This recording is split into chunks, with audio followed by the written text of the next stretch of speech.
जय हिंद। नमस्कार साथियों, कैसे हैं आप सभी लोग। उम्मीद करते हैं कि आप सभी लोग अच्छे होंगे। और साथियों, आप सभी लोग की तैयारी जो है बिल्कुल अच्छी तरीके से चल रही होगी। तो साथियों, आज की इस क्लास में हम सभी लोग जो है इंडियन नेवी एमआर एग्जाम 2026 के लिए टॉप ऐसे इंपोर्टेड और चुनिंदे प्रश्नों को देखेंगे जो कि साथियों आपके 14 और 15 मई के एग्जाम के लिए जो है काफी ही इंपॉर्टेंट है।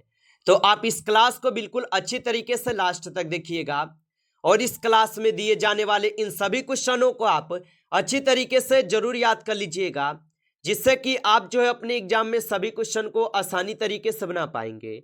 तो चलिए फिर क्लास को स्टार्ट करते हैं।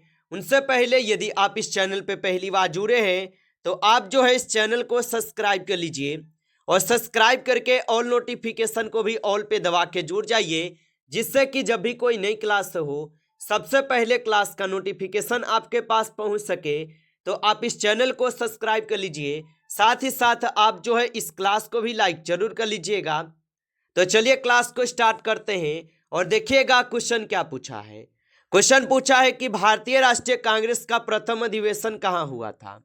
साथियों, ये सभी क्वेश्चन जो है काफी इंपोर्टेंट और चुनिंदे प्रश्न हैं जो कि आपके एग्जाम में 100% जो है ये सभी प्रश्न आपको पूछे जाएंगे। और बताइएगा कि भारतीय राष्ट्रीय कांग्रेस का प्रथम अधिवेशन कहाँ हुआ था। तो भारतीय राष्ट्रीय कांग्रेस का प्रथम अधिवेशन जो है बंबई में हुए थे। ऑप्शन ए सही जवाब है, बंबई में हुए थे। अगला प्रश्न देखिएगा। प्रश्न है कि भारतीय राष्ट्रीय कांग्रेस के प्रथम अधिवेशन की अध्यक्षता किसने की थी। तो याद रखेंगे कि भारतीय राष्ट्रीय कांग्रेस के प्रथम अधिवेशन की अध्यक्षता किसने की थी। तो 2 नंबर क्वेश्चन का सही जवाब ऑप्शन यहाँ पे जो है सी करेंगे, व्योमेश चंद्र बनर्जी हो जाएंगे। ऑप्शन यहाँ पे सी इस क्वेश्चन का सही जवाब है।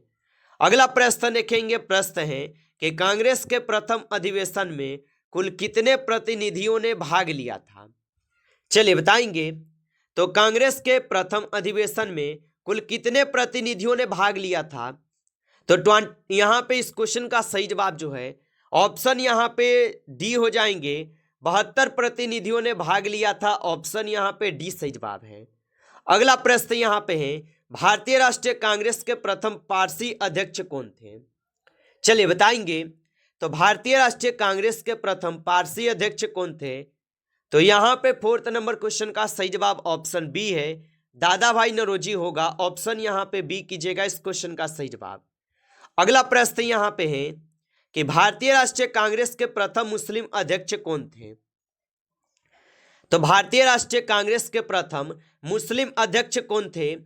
तो 5 नंबर क्वेश्चन का सही जवाब ऑप्शन यहाँ पे सी हो जाएंगे, बदरुद्दीन तैयब जी होगा। ऑप्शन आपका सी सही जवाब है।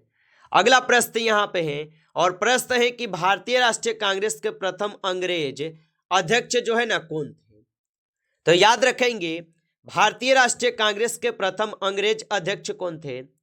तो 6 नंबर क्वेश्चन का सही जवाब ऑप्शन ए है, जॉर्ज यूले होगा। ऑप्शन ए सही जवाब है, जॉर्ज यूले होगा।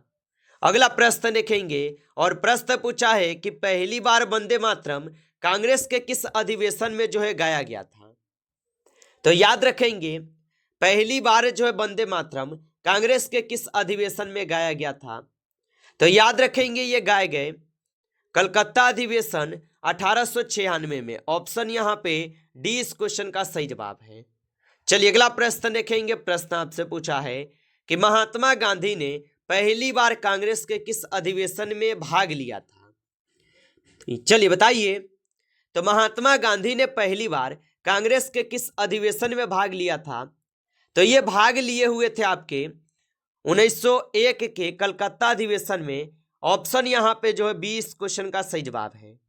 चलिए अगला प्रश्न देखेंगे और प्रश्न है कि कांग्रेस के मंच से पहली बार स्वराज शब्द का प्रयोग किस अधिवेशन में हुआ था। तो कांग्रेस के मंच से पहली बार स्वराज शब्द का प्रयोग किस अधिवेशन में हुआ था। तो यह हुए थे आपके कलकत्ता अधिवेशन 1906 में। ऑप्शन ए यहाँ पे लगा रहे हैं तो सही जवाब है।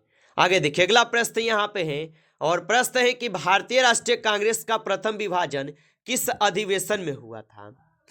तो भारतीय राष्ट्रीय कांग्रेस का प्रथम विभाजन किस अधिवेशन में हुआ था? तो याद रखेंगे 10th नंबर क्वेश्चन का सही जवाब ऑप्शन यहाँ पे सी है, 1960 के सूरत अधिवेशन, ऑप्शन सी सही जवाब है। चलिए अगला प्रश्न देखेंगे, और प्रश्न क्या है कि पहली बार जन गण मन कांग्रेस के किस अधिवेशन में गाया गया था?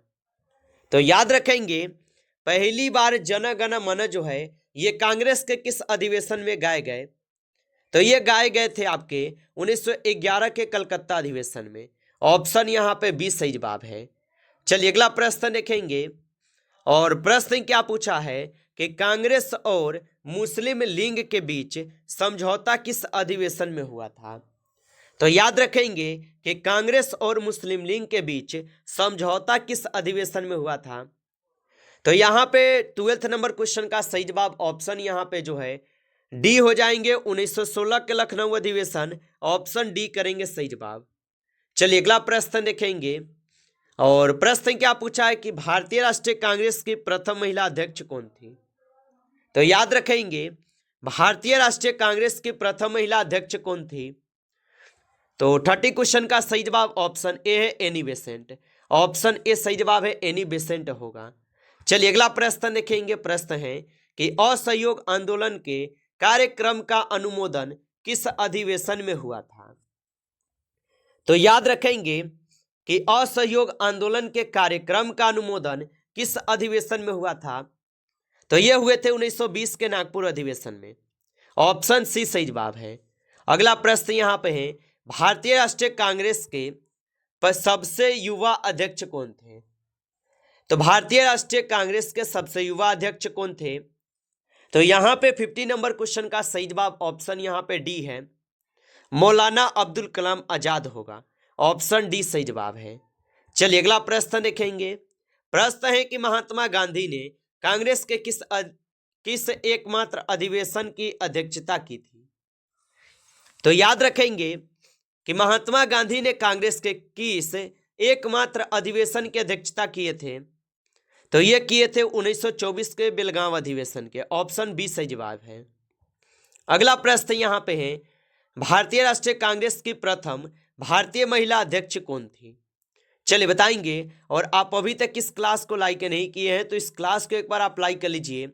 नए जुड़े हैं चैनल पे तो चैनल को भी आप सब्सक्राइब करके ऑल नोटिफिकेशन को भी ऑल पे दबा के जुड़ जाइए, जिससे कि जब भी कोई नई क्लास हो सबसे पहले जो है क्लास का नोटिफिकेशन आपके पास पहुंच सके।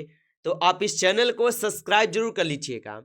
और बताएंगे कि भारतीय राष्ट्रीय कांग्रेस के प्रथम भारतीय महिला अध्यक्ष कौन थी? तो आपका सही जवाब रहेंगे सरोजिनी नायडू, ऑप्शन ए सही जवाब है, सरोजिनी नायडू।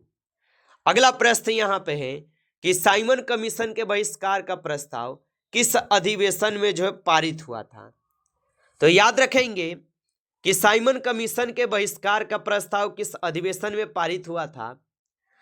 तो याद रखेंगे ये हुए थे आपके 1927 के मद्रास अधिवेशन में, ऑप्शन यहाँ पे सी सही जवाब है। अगला प्रश्न यहाँ पे है, और प्रश्न क्या पूछा है कि पूर्ण स्वराज की मांग कांग्रेस के किस अधिवेशन में की गई थी? तो पूर्ण स्वराज की मांग जो है कांग्रेस के किस अधिवेशन में की गई थी? तो यहाँ पे 19 क्वेश्चन का सही जवाब रहेंगे 1929 के लाहौर अधिवेशन में, ऑप्शन बी सही जवाब है। चलिए अगला प्रश्न देखेंगे, और प्रश्न क्या है 1929 के लाहौर अधिवेशन की अध्यक्षता किसने की? तो याद रखेंगे 1929 के लाहौर अधिवेशन की अध्यक्षता किसने की? तो यहाँ पे 20 क्वेश्चन का सही जवाब ऑप्शन ए है, पंडित जवाहरलाल नेहरू किए थे, ऑप्शन ए सही जवाब है। अगला प्रश्न यहाँ पे है कि गांधी इरविन पैक्ट का अनुमोदन किस अधिवेशन में किया गया था? तो याद रखेंगे गांधी इरविन पैक्ट का अनुमोदन किस अधिवेशन में हुआ था? तो 21 क्वेश्चन का सही जवाब ऑप्शन यहाँ पे जो है डी होगा, 1931 के कराची अधिवेशन में। चलिए अगला प्रश्न देखेंगे, और प्रश्न क्या पूछा है कि किसी गांव में आयोजित होने वाला कांग्रेस का पहला अधिवेशन कौन सा था? चलिए बताएंगे, तो किसी गांव में आयोजित होने वाला कांग्रेस का पहला अधिवेशन कौन सा था? तो 22 नंबर क्वेश्चन का सही जवाब ऑप्शन यहाँ पे सी होगा, 1937 के फैजपुर अधिवेशन, ऑप्शन यहाँ पे सी इस क्वेश्चन का सही जवाब है। चलिए अगला प्रश्न देखेंगे, और प्रश्न क्या पूछा है आपसे कि राष्ट्रीय नियोजन समिति का गठन किस अधिवेशन में किया गया था। तो राष्ट्रीय नियोजन समिति का गठन किस अधिवेशन में किया गया था। तो 23 क्वेश्चन का सही जवाब ऑप्शन यहाँ पे जो है आप सभी लोगों का यहाँ पे ए है 1938 के हरिपुरा अधिवेशन, ऑप्शन ए सही जवाब है।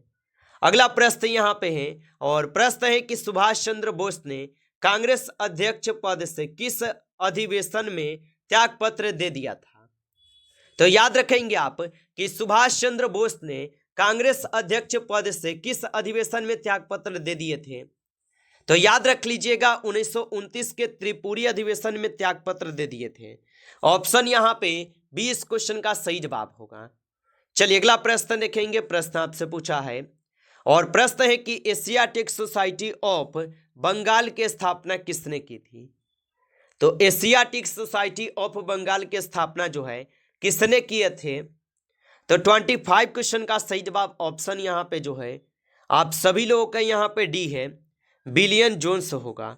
ऑप्शन यहाँ पे डी इस क्वेश्चन का सही जवाब है। चलिए अगला प्रश्न यहाँ पे है और प्रश्न है कि आत्मीय सभा के संस्थापक जो है कौन थे। तो आत्मीय सभा के संस्थापक कौन थे। तो 26 नंबर क्वेश्चन का सही जवाब ऑप्शन यहाँ पे ए है, राजा राम मोहन राय। ऑप्शन ए यहाँ पे इस क्वेश्चन का जो है सही जवाब होगा। चलिए अगला प्रश्न देखेंगे और प्रश्न पूछा है कि ब्रह्म समाज की स्थापना किसने की थी। चलिए बताएंगे। तो ब्रह्म समाज की स्थापना जो है किसने किया था। तो ब्रह्म समाज की स्थापना की अगर बात करें तो इनकी स्थापना किए गए थे राजा राम मोहन राय के द्वारा।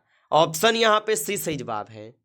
चलिए अगला प्रश्न देखेंगे। प्रश्न यहाँ पे है कि ईस्ट इंडिया एसोसिएशन की स्थापना किसने की थी। तो ईस्ट इंडिया एसोसिएशन की स्थापना किसने की थी। तो यहाँ पे 28 क्वेश्चन का सही जवाब ऑप्शन आप सभी लोग का जो है यहाँ पे बी हो जाएंगे, दादा भाई नौरोजी किए थे। ऑप्शन यहाँ पे 20 क्वेश्चन का सही जवाब है। चलिए अगला प्रश्न देखेंगे। प्रश्न है कि प्रार्थना समाज के संस्थापक कौन थे। चलिए बताएंगे। तो प्रार्थना समाज के संस्थापक कौन थे।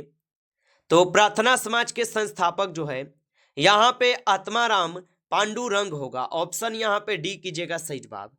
अगला प्रश्न देखेंगे कि पूना सार्वजनिक सभा की स्थापना किसने की थी। तो पूना सार्वजनिक सभा की स्थापना किसने की थी। तो पूना सार्वजनिक सभा की स्थापना किए गए थे आपके यहाँ पे किसके द्वारा। तो एमजी रानाडे के द्वारा। ऑप्शन ए जो है यहाँ पे इस क्वेश्चन का सही जवाब है। चलिए अगला प्रश्न देखेंगे और प्रश्न है कि सत्य शोधक समाज की स्थापना किसने की थी। तो सत्य शोधक समाज की जो स्थापना है यह स्थापना ज्योतिबा फूले के द्वारा किए गए। ऑप्शन यहाँ पे सी सही जवाब है। अगला प्रश्न यहाँ पे है कि थियोसोफिकल सोसाइटी के संस्थापक कौन थे। तो थियोसोफिकल सोसाइटी के संस्थापक जो है यहाँ पे हो जाएंगे आप सभी लोग का मैडम ब्लोस्की और कर्नल ओलकॉट। ऑप्शन यहाँ पे डी सही जवाब है। अगला प्रश्न यहाँ पे है और प्रश्न है कि आर्य समाज की स्थापना किसने की थी। तो आर्य समाज की स्थापना जो है किसने की थी। तो आर्य समाज की स्थापना किए गए थे आपके किसके द्वारा। तो ये स्थापना किए गए राजा राम मोहन राय के द्वारा। ऑप्शन सी सही जवाब है। चलिए अगला प्रश्न देखेंगे और प्रश्न क्या पूछा है आपसे। प्रश्न है कि अलीगढ़ आंदोलन के प्रवर्तक कौन थे। तो अलीगढ़ आंदोलन के प्रवर्तक कौन थे। तो अलीगढ़ आंदोलन के जो प्रवर्तक हैं यहाँ पे हो जाएंगे आप सभी लोगों का sir Syed Ahmad Khan. Option A सही जवाब है, सर सैयद अहमद खान। नमस्कार साथियों, इस क्लास में जो है टॉप आपके 35 क्वेश्चन थे जो कि काफी इंपॉर्टेंट और चुनिंदे प्रश्न थे ये सभी प्रश्न। साथियों यदि आपको क्लास अच्छा लगा हो तो आप इस क्लास को लाइक कर लीजिए। नए जुड़े हैं आप इस चैनल पे तो चैनल को भी सब्सक्राइब करके ऑल नोटिफिकेशन को आप ऑल पे दबा के जुड़ जाइए, जिससे कि जब भी कोई नई क्लास हो सबसे पहले क्लास का नोटिफिकेशन आपके पास जो है पहुंच सके। तो आप इस चैनल को सब्सक्राइब कर लीजिए। चलिए फिर मिलते हैं आपसे एक नेक्स्ट टॉपिक के साथ नेक्स्ट क्लास में। तब तक के लिए जय हिंद, जय भारत।